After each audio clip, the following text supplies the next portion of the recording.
할렐루야. 2021년 7월 12일 월요일 아침 기도회를 시작하겠습니다. 주님의 귀한 말씀을 통해서 오늘도 주님과 동행하며 하루를 사는 우리 성도님들 되시기를 바랍니다. 오늘 말씀은 이사야서 40장 1절부터 11절까지의 말씀입니다. 너희의 하나님이 이르시되 너희는 위로하라. 내 백성을 위로하라. 너희는 예루살렘의 마음에 닿도록 말하며 그것에게 외치라. 그 노역의 때가 끝났고 그 죄악이 사함을 받았느니라. 그의 모든 죄로 말미암아 여호와의 손에서 벌을 배나 받았느니라 할지니라 하시니라. 외치는 자의 소리여 이르되 너희는 광야에서 여호와의 길을 예비하라. 사막에서 우리 하나님의 대로를 평탄하게 하라. 골짜기마다 도두어지며 산마다 언덕마다 낮아지며 고르지 아니한 곳이 평탄하게 되며 험한 곳이 평지가 될 것이요 여호와의 영광이 나타나고 모든 육체가 그것을 함께 보리라. 이는 여호와의 입이 말씀하셨느니라.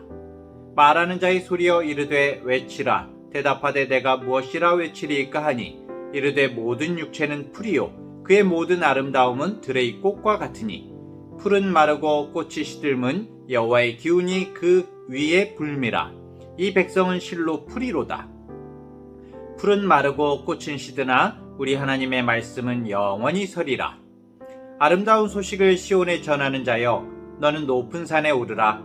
아름다운 소식을 예루살렘에 전하는 자여 너는 힘써 소리를 높이라. 두려워하지 말고 소리를 높여 유다의 성읍들에게 이르기를 너희의 하나님을 보라 하라. 보라, 주 여호와께서 장차 강한 자로 임하실 것이요 친히 그의 팔로 다스리실 것이라. 보라, 상급이 그에게 있고 보응이 그의 앞에 있으며 그는 목자같이 양떼를 먹이시며 어린 양을 그 팔로 모아 품에 안으시며 젖먹이는 암컷들을 온순히 인도하시리로다. 아멘.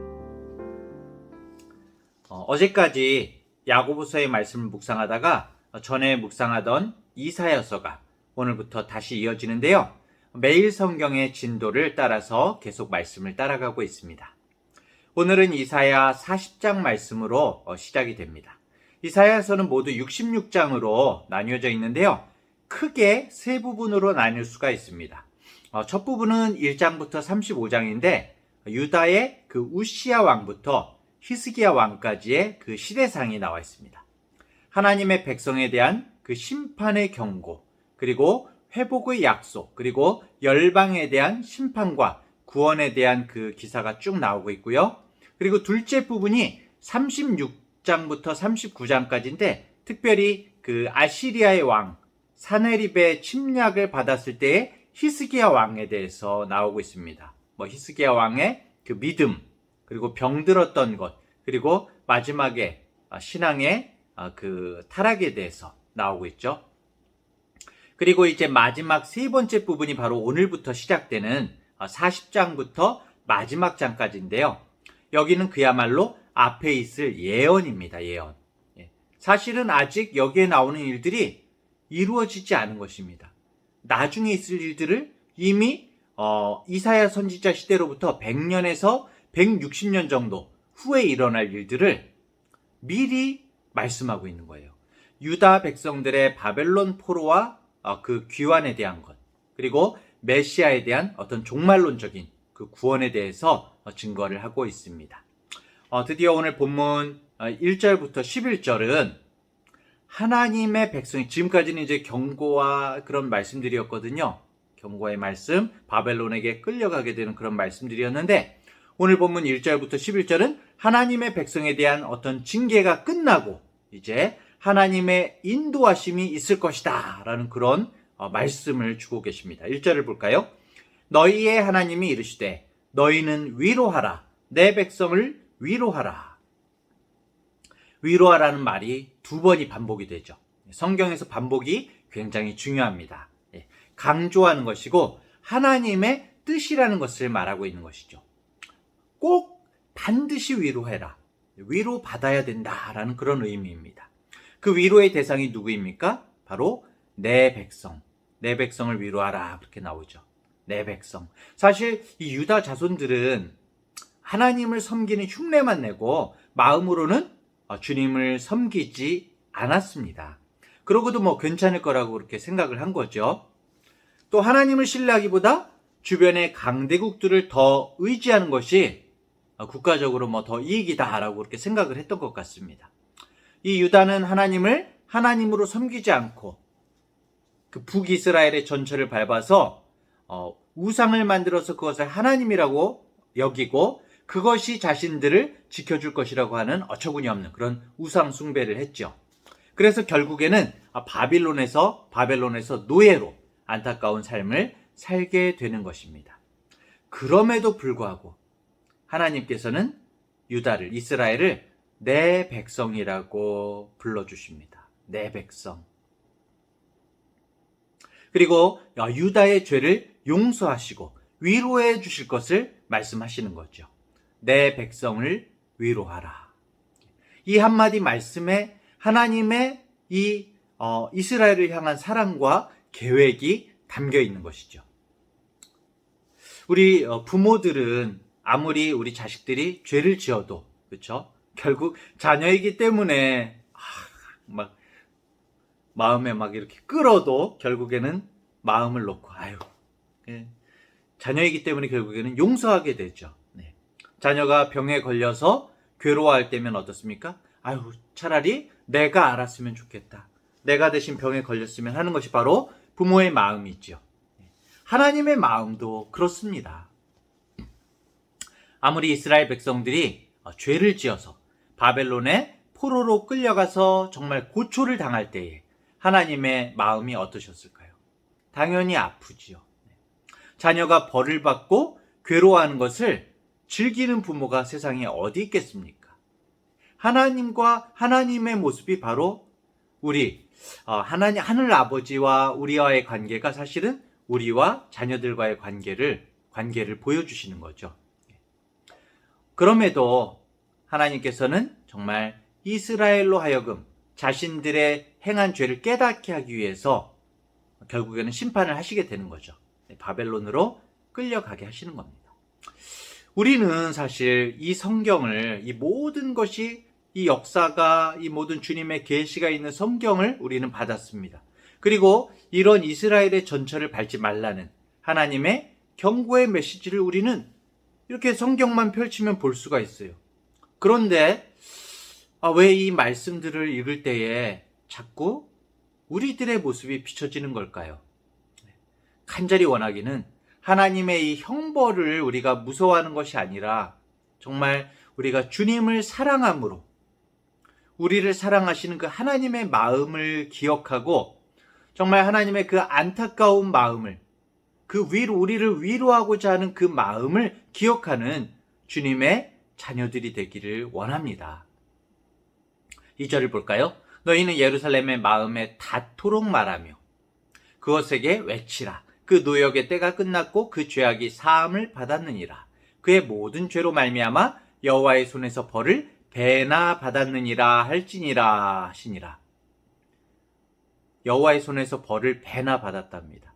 사실 이건 하나님의 사랑이 너무나 크셔서 오버해서 말씀하시는 거예요. 무슨 이스라엘이 벌을 배나 받습니까? 우리가 아무리 죄의 대가를 치르려고 해도 그 죄를 하나님 앞에서 씻을 수가 없죠. 하나님께 범죄한 인간은 그 누구도 그 죄를 갚을 능력이 없습니다.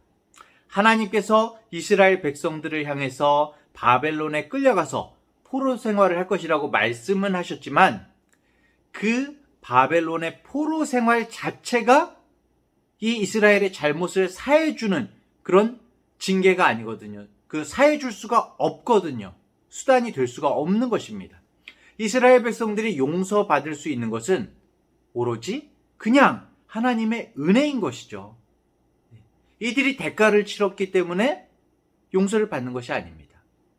그 죄악이 사함을 받았다는 하나님의 선포로 말미암아서 더 이상 그들은 잘못에 대한 죄값을 모두 치렀고 더 이상 죄인이 아니라고 하나님께서 선포하시고 은혜로 말씀하시는 것이죠. 우리들의 구원도 마찬가지입니다. 이 세상을 살아가는 우리들은 본래 그 누구도 스스로 죄를 해결할 능력을 가지지 못했죠. 우리는 어떤 선행이나 뼈를 깎는 수행을 통해서도 죄를 해결할 수가 없는 것이죠. 그런데 하나님께서는 그 아들 독생자 예수 그리스도를 십자가에 달아서 피 흘려 죽게 하심으로 말미암아 누구라도 우리의 죄를 위해 돌아가신 예수 그리스도를 믿기만 하면 이젠 더 이상 죄인이 아니고 거룩하신 하나님의 자녀를 삼아 주시겠다고 그냥 은혜로 선포하신 것입니다. 은혜로 그렇게 결정하신 것이죠. 우리는 아무것도 대가를 치른 것이 없습니다. 하나님께서는 3절부터 5절까지 우리가 잘 아는 말씀을 통해서 1차적으로는 그들이 다시 예루살렘으로, 이 이스라엘이 다시 예루살렘으로 돌아갈 것을 말씀해 주시면서 또 이 말씀을 통해서 장차 우리의 죄를 사해 주실 여호와의 길, 예수 그리스도를 통해서 하나님의 영광이 나타날 것임을 말씀해 주고 계십니다. 3절부터 5절 외치는 자의 소리여 이르되 너희는 광야에서 여호와의 길을 예비하라. 예수 그리스도 사막에서 우리 하나님의 대로를 평탄하게 하라. 골짜기마다 도두어지며 산마다 언덕마다 낮아지며 고르지 아니한 곳이 평탄하게 되며 험한 곳이 평지가 될 것이요 여호와의 영광이 나타나고 모든 육체가 그것을 함께 보리라. 이는 여호와의 입이 말씀하셨느니라. 이렇게 말씀하고 있는데요. 여기서 하나님의 구원의 길이 뻗어나는데 골짜기가 나와요. 골짜기는 높아지고 산과 언덕은 낮아진다고 나옵니다. 이것이 무슨 말일까요? 모든 것이 평탄해진다고 말합니다. 네, 바로 이 골짜기는 우리가 골짜기 일반적으로 아는 골짜기가 뭡니까? 네, 어려움과 고생과 암울한 골짜기죠. 골짜기는 고난과 슬픔으로 삶이 짓눌리고 낙담한 사람들을 의미하는 것인데 그런 자들을 주님께서 높여주신다. 네, 골짜기가 위로 올라온다고 말씀하시죠. 그리고 산과 언덕은 뭘까요? 하나님 앞에서 높아진 교만한 사람들, 그들을 낮추셔서 주님의 복음 앞에 하나님의 영광을 평탄해지는, 모든 것이 다 하나님 앞에서는 평탄해지는 것입니다. 높은 것은 낮아지고 깊게 낮아져 있는 것은 높아져서 하나님께서 평탄케 하실 것을 말씀하시는 것이죠. 그래서 주님의 복음 앞에 하나님의 영광을 보게 될 것이다. 이렇게 말씀하시는 것입니다.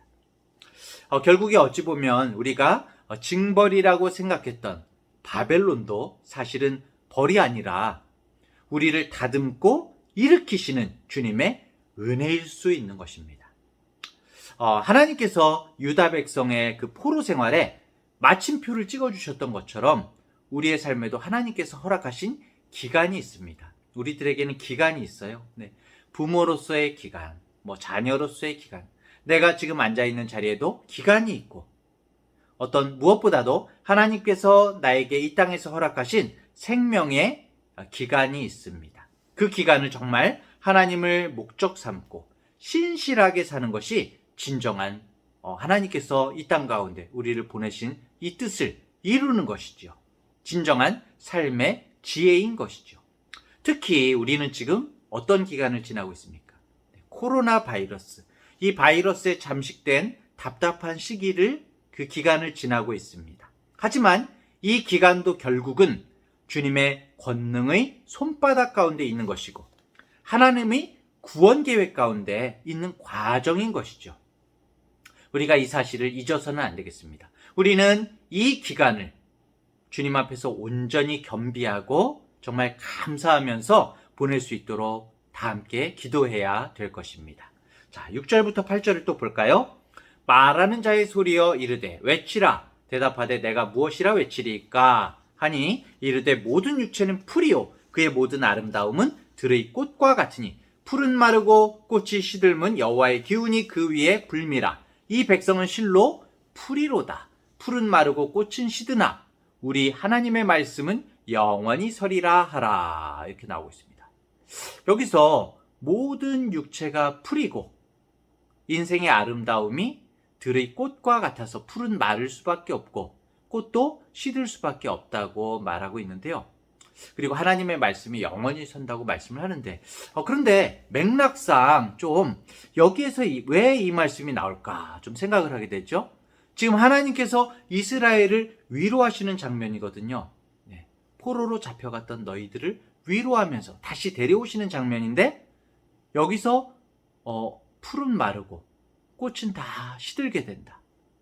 모든 것이 끝나고 바벨론에서 조국으로 돌아가는 하나님의 백성을 위로하기 위해서 말씀하시는 장면인데 이렇게 말씀을 하세요. 갑자기 너희들이 풀이다 그런 뜻일까요? 그것이 아니라 결국 여기에서 이 백성은 실로 풀이로다 하고 말씀하실 때 이것이 이스라엘을 지칭하는 것이 아니죠. 결국에는 중심적으로 지칭하는 것이 바로 바벨론, 세상의 권세를 말하는 것입니다. 이스라엘을 말함이 아닙니다. 이게 번역이라서 이것이 좀 그렇죠. 이 백성은 실로 풀이로다 하면은 마치 이스라엘 너희들이 풀이다 이렇게 말하는 것 같은데 여기선 세상의 세력, 바벨론의 세력을 말하고 있는 것이죠. 바벨론 제국, 세상의 권세가 아무리 크게 보일지라도 또 그 권세가 끝이 없을 것 같아도 그 권세는 결국 풀이 마르듯이 또 꽃이 시들듯이 끝이 날 것이라는 것입니다. 유다 백성들이 예루살렘으로 돌아올 수 있었던 것은 그렇게 크고 강해 보였던 바벨론 제국이 어디에 망하게 되죠? 네, 페르시아 제국에 망하게 됩니다. 이렇게 세상의 제국은 아무리 크게 보이고 아무리 강하게 보여도 결국에 마르고 시들어서 땅에 떨어질 때가 있지만 오직 변하지 않는 것은 하나님의 말씀뿐이죠. 하나님만이 변하지 않으십니다. 그 말씀이 영원한 생명의 말씀이기 때문에 마르는 일도 없고 지는 일도 없이 영원토록 지속된다고 말씀하고 있는 것이죠. 자, 마지막 9절부터 11절을 보겠습니다. 아름다운 소식을 시온에 전하는 자여 너는 높은 산에 오르라. 아름다운 소식을 예루살렘에 전하는 자여 너는 힘써 소리를 높이라. 두려워하지 말고 소리를 높여 유다의 성읍들에게 이르기를 너희의 하나님을 보라 하라. 보라 주 여호와께서 장차 강한 자로 임하실 것이요 친히 그의 팔로 다스리실 것이라. 보라 상급이 그에게 있고 보응이 그의 앞에 있으며 그는 목자같이 양떼를 먹이시며 어린 양을 그 팔로 모아 품에 안으시며 젖먹이는 암컷들을 온순히 인도하시리로다. 여기서 이제 아름다운 소식은 뭘까요? 네, 딱 나오죠. 바벨론에서 시온, 예루살렘으로 돌아가게 된 것이 바로 아름다운 소식이죠. 또 높은 산에 오른다는 것은 적의 어떤 침입이나 전쟁터에 나갔던 아군이 돌아오는 것을 알리기 위해서 망대로 높이 올라가서 알리는 것을 말하는 것입니다. 그래서 너는 높은 산에 오르라. 아름다운 소식을 예루살렘에 전하라고 그렇게 말을 하고 있죠. 이것은 1차적으로는 포로에서 돌아가는 것을 알리는 것이고 이 이스라엘이 역사적으로 돌아가는 것을 알리는 것이고 궁극적으로는 하나님께서 우리에게 주시는 말씀은 성육신하셔서 이 땅에 오실 분 바로 성자 예수님을 말하고 있는 것이죠. 그리고 유다 백성이 바벨론에서 돌아오는 모습이 정말 강하고 뛰어난 장군이 포로로 잡힌 자기 병사를 데려오듯이 또 목자가 양을 데려오듯이 이끌어 주신다고 말씀함으로써 오늘 말씀을 마치고 있습니다. 사랑하는 대학교회의 성도 여러분, 아무리 아름다운 꽃이라 하더라도 결국 그 꽃은 시들게 되어 있습니다. 아무리 푸르른 풀도 결국은 마르게 되어 있습니다. 오늘도 세상의 많은 사람들은 세상 가운데 자신의 보여지는 겉모습만을 꾸미려고 하고 영원하지 않은 것들의 마음을 빼앗겨서 주님께서 주신 귀한 시간과 자신의 재능을 낭비하곤 합니다. 우리 성도님들에게 진정 주님께서 지혜를 주시어서 영원히 사라지지 않는 주님의 나라와 여호와 하나님의 말씀만을 기억하는 우리 성도님들 되시기 바랍니다. 그리고 그 말씀이 육신이 되어서 이 땅에 오신 예수 그리스도를 바라보며 말씀대로 살아가시길 바랍니다. 주님은 우리를 사랑하시며 우리를 위로하는 아버지이십니다. 우리의 부족함에도 불구하고 안타깝게 여기시고 가장 좋은 길로 인도하시는 은혜로운 하나님이십니다. 힘들고 어려운 모든 기간을 지나고 있는 우리 성도님들, 진짜 어려운 기간을 지나고 있는 우리 성도님들이 계실 것 같습니다. 코로나로 인하여 지치고 답답한 모든 우리 지체들이 하나님의 계획과 사랑을 바라보며 위로를 얻으시기를 간절히 바랍니다. 오늘도 우리와 함께 걸으시며 인도하시는 주님을 바라보며 힘차게 걸어가는 우리 성도님들 되시기를 축복합니다. 제가 기도하고 이 아침을 기도로 시작하도록 하겠습니다. 은혜가 풍성한 하나님 아버지, 우리를 한없는 사랑으로 인도해 주시는 신실하신 아버지 하나님, 유다 백성들에게 바벨론 제국은 너무나 커 보였습니다. 그 제국은 결코 무너지지 않을 것 같아 보였습니다. 하지만 바벨론 제국은 결국 마르고 시드는 풀과 꽃과 같았습니다.